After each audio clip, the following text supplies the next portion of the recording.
இது மகிமை நேரம். கிறிஸ்துவுக்குள் மிகவும் பிரியமான மகிமை தொலைக்காட்சி நேயர்களை இந்த மகிமை நேரம் நிகழ்ச்சிக்கு வரவேற்பதில் மிக்க மகிழ்ச்சி அடைகிறேன்.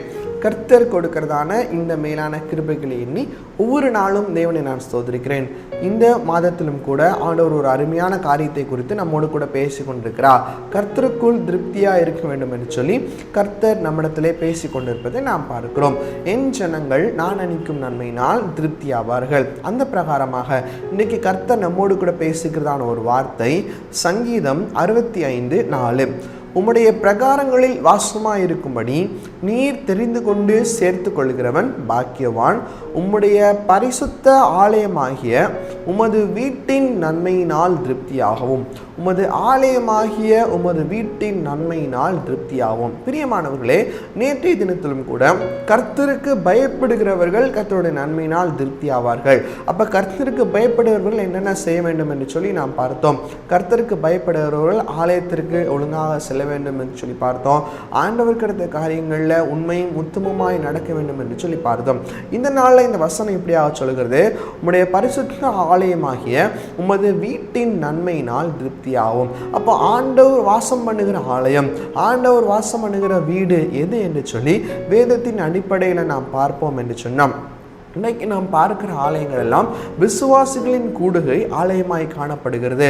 அப்போ எதற்காக அந்த ஒரு ஐக்கியம் காணப்பட வேண்டும்? நம்ம எல்லாம் ஒருமனப்பட்டு ஒரு இடத்துல வரும்போது ஆண்டவர் அந்த இடத்துல வருகிறார். ஒரு ஐக்கியம், விசுவாசிகளின் ஐக்கியம் மிகவும் அவசியமான ஒன்றாக இருக்கிறது.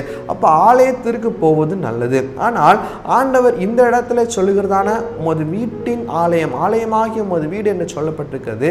அது என்ன என்று சொல்லி நாம் பார்ப்போமானால் அதுதான் நம்முடைய சரீரமாகிய ஆலயத்தை குறித்து கர்த்தர் பேசுகிறார். நம்முடைய சரீரத்தின் நன்மையினால் நாம் திருப்தி ஆவோமா? நம்முடைய சரீரத்தின் நன்மை என்று சொன்னால் என்ன? நம்முடைய சரீரம், நாம் நமக்குள்ளாக வாசம் பண்ணுகிறதான அந்த ஆண்டவர், நாம் தான் அந்த ஆலயம். அப்ப நாம் ஆண்டவருக்கு பிரியமுள்ளவர்களாய் நடக்கும்போது கர்த்தர் நம்மை திருப்தி செய்கிறார் என்று சொல்லி வேதத்து வசனத்திலே நாம் பார்க்கிறோம். வெளிப்படுத்தின விசேஷம் 21:3 சொல்கிறது, மேலும் பரலோகத்திலிருந்து உண்டான ஒரு பெருஞ்சத்தத்தை கேட்டேன். அது இதோ மனுஷர்களிடத்தில் தேவனுடைய வாசஸ்தலம் இருக்கிறது. அவர்களிடத்திலே அவர் வாசமாயிருப்பார், அவர்களும் அவருடைய ஜனங்களாயிருப்பார்கள். மனுஷரிடத்தில் தேவனுடைய வாசஸ்தலம் இருக்கிறது. இன்னைக்கு ஆண்டவர் எங்கே வாசமா இருக்கிறாரா? நமக்குள்ளாக வாசமா இருக்கிறாரா? ஆண்டவர் நமக்குள்ளாக வாசமா இருக்கிறார் என்று சொன்னால் நாம் எப்படி இருக்கிறோம்? அவருடைய பிள்ளைகளா இருக்கிறோம், அவருடைய ஜனங்களா இருக்கிறோம். அப்போது கர்த்தர் நம்மை நன்மையினால் திருப்தி செய்கிறவராய் காணப்படுகிறார். இன்னைக்கு நிஜமாகவே ஆண்டவர் வாசம் பண்ணுகிற ஆலயமாய், ஆண்டவர் வாசம் பண்ணுகிற வாசஸ்தலமாய் நாம் இருக்கிறோமா என்பதை சற்று யோசித்து பார்க்க வேண்டும். கடந்த வருஷத்தை ஒரு நிமிடம் நாம் திரும்பி பார்ப்போம். எந்தெந்த காரியங்கள்ல எப்போ ஆண்டவருக்கு பிரியமில்லாத காரியங்களை செய்து ஆண்டவரை துக்கப்படுத்துகிறோம்? இந்த சரீரத்தினால கர்த்தர் வெறுக்கிறதான, கர்த்தர் அருவருக்கிறதான பாவங்களை செய்து நாம் ஆண்டவரை துக்கப்படுத்துகிறோம் என்று சொல்லி வேதத்தின் அடிப்படையில் நாம் சிந்தித்து பார்க்க வேண்டும். ஒருவேளை மாம்சத்தின் கிரியை, ஜீவனத்தின் பெருமை, கண்களின் இச்சை, இப்படிப்பட்டதான காரியங்கள் ஆண்டவர் வாசம் பண்ணுகிறதா இந்த வாசஸ்தலத்தில் இருந்து நாம் செய்து கொண்டிருப்போமானால் நம்முடைய வாழ்க்கையில நாம் திருப்தியை காண முடியாது, நம்முடைய வாழ்க்கையில நாம் நன்மையை காண முடியாது. கிறிஸ்துவுக்குள் பிரியமானவர்களே, கர்த்தர் உங்களுக்கு நன்மையை கொடுக்க சித்தமா இருக்கிறார். ஆனால் நாம் என்ன செய்ய வேண்டும்? அவருடைய வாசஸ்தலமா இருக்கிற நாம் நம்மை நாமே பரிசுத்தமுள்ளவர்களாய் காத்துக் கொள்ள வேண்டும். அதுதான் கர்த்தர் சொல்கிறார், நான் பரிசுத்தர், ஆகையால் நீங்களும் பரிசுத்தராயிருங்கள். இன்னைக்கு நாம் பரிசுத்தமுள்ளவர்களாய் இருப்போமானால் நம்முடைய வாழ்க்கையில நிச்சயமாக கர்த்தர் நன்மைகளை கட்டளையிடுவார். இதை தான் வேதாகமத்தில் வாசிக்கிறோம். 1 கொரிந்தியர் 6:19-20 சொல்கிறது, உங்கள் சரீரமானது நீங்கள் தேவனால் பற்றும் உங்களில் தங்கியிருக்கிற பரிசுத்த ஆவியினுடைய ஆலயமாய் இருக்கிறது என்றும் நீங்கள் உங்களை உடையவர்கள் என்றும் அறியீர்களா? நம்முடைய சரீரமானது பரிசுத்த ஆவியானவருடைய ஆலயமாக காணப்படுகிறதா? அப்ப பரிசுத்த ஆவியானவரை துக்கப்படுத்தாதபடிக்கு ஆவியானவரை மகிமைப்படுத்துகிறவர்களாய் நாம் காணப்படுவோமானால் நம்முடைய வாழ்க்கையிலே பெரிய நன்மை உண்டாகும். நம்முடைய வாழ்க்கையிலே அற்புதங்களையும் அடையாளங்களையும் அதிசயங்களையும் நாம் திருப்தியாய் கண்டு கொள்ள முடியும் என்பதில் எந்த விதமான சந்தேகமும் இல்லை. 20வது வசனம் சொல்கிறது, கிரயத்துக்கு கொல்லப்பட்டீர்களே, ஆகையால் தேவனுக்கு உடையவளாகிய உங்கள் சரீரத்தினாலும் உங்கள் ஆவியினாலும் தேவனை மகிமைப்படுத்துங்கள். ஆத்தும திருப்தியை குறித்து பார்த்தோம். இன்றைக்கு நம்முடைய சரீரமும் நாம் திருப்தி அடைவதற்கு மிகவும் அவசியமான ஒரு பங்கு வகிக்கிறது என்று சொல்லி இந்த வசனம் நமக்கு கற்றுக் கொடுக்கிறது. நம்முடைய சரீரம் யாருக்குரியதா? தேவனுக்குரியதா. நம்முடைய ஆத்துமா தேவனுக்குரியது. நம்முடையது எதுவுமே நம்முடையது அல்ல. அப்போ இந்த சரீரத்தில் நாம் யோசிக்கிறதான சிந்தனையாக இருக்கட்டும் சரி, எல்லா விதமான காரியம் மாம்சத்தின் கிரியைகள் எல்லாமே ஆண்டவருக்கு பிரியமானதாய் காணப்படணுமே தவிர பாவத்திற்குரியதாய் காணப்படக்கூடாது. இந்த சிந்தை நமக்குள்ளாக இருக்க வேண்டும். இந்த ஒரு எண்ணம் நமக்குள்ளாக காணப்படுமானால் நாம் எப்போதும் கர்த்தருக்கு பிரியமானவர்களாய் நாம் காணப்படுவோம். இதே தான் 1 கொரிந்தியர் 3:16 வசனத்திலே நாம் வாசிக்கிறோம். நீங்கள் தேவனுடைய ஆலயமாய் இருக்கிறீர்கள் என்றும் தேவனுடைய ஆவி உங்களில் வாசமாய் இருக்கிறார் என்றும் அறியீர்களா.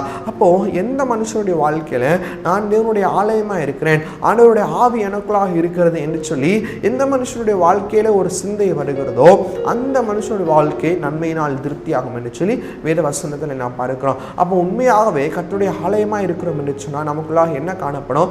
அன்பின் சிந்தை காணப்படும். நமக்குள்ளாக கோபத்தின் சிந்தை காணப்படாது. நமக்குள்ளாக எரிச்சலின் சிந்தை காணப்படாது. மற்றவர்களிடத்தில் அன்போடு கூட நம்ம நடந்து கொள்வோம். மற்றவர்களை கிறிஸ்துக்குள்ளாக நடத்துவர்களாய் நாம் காணப்படுவோம். பாவத்தின் சிந்தை நமக்கு காணப்படாது. எப்போதும் ஆண்டவர் வாசம் பண்ணுகிறதான ஒரு வாசஸ்தலத்தில் அவருடைய பிரசன்னம் நிறைந்திருக்கும். அப்போ நமக்குள்ளாக கர்த்தருடைய பிரசன்னம் நிறைந்திருக்கும். நம்மை காண்கிறவர்கள் ஆண்டவருடைய பிரசன்னத்தை நம் மூலமாய் காண்பார்கள். இது எல்லா சிந்தையும் நமக்குள்ளாக இருக்கிறதா? ஒரு நிமிடம் நம்முடைய வாழ்க்கையை யோசித்து பார்ப்போம். ஒரு புதிய வருஷத்தை கர்த்தர் நமக்கு கொடுத்திருக்கிறார். இந்த புதிய வருஷத்துல இத்தனை நாட்களை நாம் கடந்து வந்திருக்கிறோம். ஒரு புதிய வருஷத்துல எடுத்த தீர்மானத்துல நாம் நிலைத்திருக்கிறோம். ஆண்டவரே,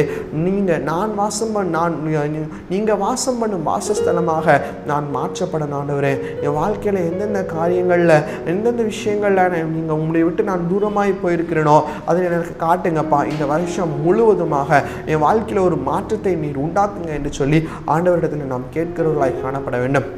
அப்படி உண்மையாக நாம் கேட்போமானால் கர்த்தர் தம்முடைய நன்மையினால் நம்மை நிறைத்து அவருடைய நன்மையினால் நம்மை ஆசீர்வதிக்கிறவர்களாய் காணப்படுகிறார். இதுதான் எபிரேயர்களின் நிருபத்திலையும் கூட நாம் வாசிக்கிறோம். 3:6 வசனத்தில் கிறிஸ்துவோ அவருடைய வீட்டிற்கு மேற்பட்டவரான குமாரனாக உண்மையுள்ளவராக இருக்கிறார்.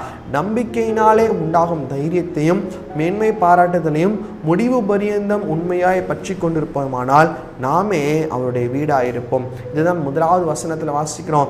உம்முடைய ஆலயமாகிய உமது வீட்டின் நன்மையினால் திருப்தியாகும். அப்போ நாம அவருடைய வீடாக இருக்க வேண்டும் என்று சொன்னால் நாம் என்ன செய்ய வேண்டும்? நம்பிக்கையினால் உண்டாகும் தைரியத்தையும் மேன்மை பாராட்டலையும் முடிவு பரியந்தம் உறுதியாய் நாம் பற்றி கொண்டிருக்க வேண்டும். ஆண்டவருக்குள்ளாக விசுவாசமாக இருக்கணும். ஆண்டவர் எனக்குள்ளாக வாசம் பண்ணுகிறார் என்ற நம்பிக்கையோடு கூட நாம் காணப்படணும். இப்படிப்பட்டதான நம்பிக்கை நமக்கு இருக்கணும் என்று சொன்னார் ஆண்டவர் நம்மை திருப்தி செய்கிறவராக இருக்கிறார். நம்முடைய வாழ்க்கை மற்றவர்களை காட்டிலும் ஆசீர்வாதமான வாழ்க்கையை மாற்றப்படும். மற்றவர்களை காட்டிலும் திருப்தியான வாழ்க்கையை மாற்றப்படும். ஒருவேளை இன்னைக்கு எதோ செய்து நாமே சுய பிரயாசத்தினால் நாம் ஓடிக்கொண்டிருக்கிறோம். ஆனால் சுய பிரயாசத்தை கர்த்தர் நம்மிடத்தில் எதிர்பார்க்கவில்லை. ஆண்டவர் நம்முடைய வாழ்க்கையில் எதிர்பார்ப்பது ஒரே ஒரு காரியம்தான். எனக்கும் உள்ளத்தில் இடம் கொடு, எனக்கும் உனக்குள்ளாக நான் வாசம் பண்ணட்டும் என்று சொல்லி கர்த்தர் கேட்கிறார். அப்ப கர்த்தர் வாசம் பண்ணுகிறார் என்று சொன்னால் என்ன செய்கிறார்? சங்கீதங்கள் புத்தகம் 32:8 வசனத்தில் நாம் வாசிக்கிறோம். நான் உனக்கு போதித்து நீ நடக்க வேண்டிய வழியை உனக்கு காட்டுவேன், உன்மேல் என் கண்ணை வைத்து உனக்கு நான் ஆலோசனை செய்வேன். இன்னைக்கு ஆண்டவர் நமக்குள்ளாக இருக்கிறார் என்று சொன்னால் அவர் நமக்கு போதிக்கிறவராய் இருக்கிறார். அவர் நமக்கு தேவையான காரியங்களை நமக்கு காட்டுகிறவராய் இருக்கிறார். இன்னைக்கு அப்படிப்பட்டதான ஒரு வாழ்க்கையை நாம் வாழாம ஏதோ மனம் போன போக்கில் நாம் போய்கொண்டிருக்கிறோம் என்று சொன்னால் நம்முடைய வாழ்க்கையில் நாம் திருப்தியை கண்டுகொள்ள முடியாது. உண்மையாகவே திருப்தி உடையவர்களாய் நாம் மாற்றப்படுவோமானால் உண்மையாகவே ஆண்டவர் வாசம் பண்ணுகிற வாசஸ்தலமாக நாம் இருக்க வேண்டும். அப்படிப்பட்டதான கிருபைகளை கர்த்தர் தர சித்தமாக இருக்கிறார். ஆனால் நீங்கள் அதை பெற்றுக்கொள்ள சித்தமாக இருக்கிறீர்களா? உங்களுடைய இருதயம் அதற்கேற்ற இருதயமாய் காணப்படுகிறதா? நான் தேவனுடைய ஆழமாக இருக்கிறேன், கர்த்தர் வாசம் பண்ணுகிற வாசஸ்தலமாக என்னுடைய வாசஸ்தலம் காணப்படுகிறது. இப்படிப்பட்டதான கிருபைகளை கர்த்தர் நீர் எனக்கு தாரும் என்று சொல்லி ஒவ்வொரு ஆண்டவரை பார்த்து கேட்போம். ஆண்டவரே, என் வாழ்க்கையில் பாவத்தின் கிரியை என்னை விட்டு அகன்று போகட்டும், மாம்சத்தின் சிந்தையினை விட்டு அகன்று போகட்டும். உமக்கு உமக்கு பிரியமுள்ள சகோதரனாய் சகோதரியாய் நான் வாழ இன்றைக்கி என்னை ஒப்பு கொடுக்கிறேன் என்று சொல்லி ஆண்டவரிடத்தில் ஒப்பு கொடுப்போம். ஆண்டவரிடத்திலிருந்து வருகிறதான நன்மைகளினால் திருப்தி அடைவோம். தேவன் தாமே கேட்ட இந்த வார்த்தைகளின் மூலமாக நம் ஒவ்வொருவரையும் காத்து வழி நடத்துவாராக. கண்களை மூடி நாம் செபிப்போம். எங்களை நேசிக்கதான இறக்கின்ற பரலோக பிதாவே, உம்மை நோக்கி பார்க்க கத்தனை செய்த கிருபைகளுக்காக உமக்கு நன்றி ஆண்டவரே. உம்முடைய வீட்டின் நன்மையினால் நாங்கள் திருப்தியாகும் என்று சொல்லி பார்த்த ஆண்டவரே, நீர் வாசம் அணுகிறதான இந்த ஆலயமாகி ஆண்டவரே எங்கள் சரீரத்தையும் ஆண்டவரே உமக்குள்ளாக உகந்த காணிக்கையாக நாங்கள் ஒப்பு கொடுக்கிறோம் கர்த்தாவே. ஆண்டவரே எங்கள் வாழ்க்கையை ஆண்டவரே நீர் எங்கள் வாசம் அணுகிறீர் என்ற விசுவாசத்தோடு கூட நாங்கள் ஜீவிக்கிற கிருபை செய்யுங்கப்பா. உமக்கே துதிகான மகிமை ஏறெடுக்கிறோம். இப்போ நாம் இயேசு மூலம் ஜெபிக்கிறோம் எங்கள் ஜெபங்களும் நல்ல பிதாவே. ஆமென் ஆமென்.